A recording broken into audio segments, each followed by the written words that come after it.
Good morning sir, আপনি কেমন আছেন? এ কথা তোকে বলতে হবে না, যা বলতেছি এখান থেকে। আরে মিনা, তোকে স্যারে কেন মেরেছে? কোনো সমস্যা নেই বন্ধুরা, আমার মনে হচ্ছে আজকে স্যারের মন খারাপ। দেখো বন্ধুরা, আমি স্যারের মন এখনই ঠিক করে দিচ্ছি।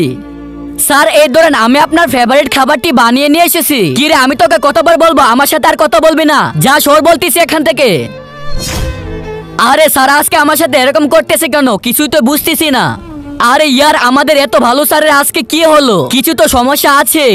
আইডিয়া স্যার, এই ড্রয়িংটা কি আপনার মনে আছে? আরে মিনা, এটা তো অনেক ভালো ড্রয়িং হয়েছে। এটা আমরা ফ্রেম বেঁধে স্কুলে লাগিয়ে দিব। স্যার মনে পড়েছে কি আপনার? এটা এদিকে দে তো। আজকের পর থেকে আর কথা বলবি না আমার সাথে। আমাদের স্যার তো এরকম কখনোই ছিল না, আমাকে জানতে হবে কি হয়েছে। প্রিন্সিপাল স্যার, আমার যে ক্যান্সার হয়েছে এই কথা যেন আমাদের বাচ্চারা না জানতে পারে।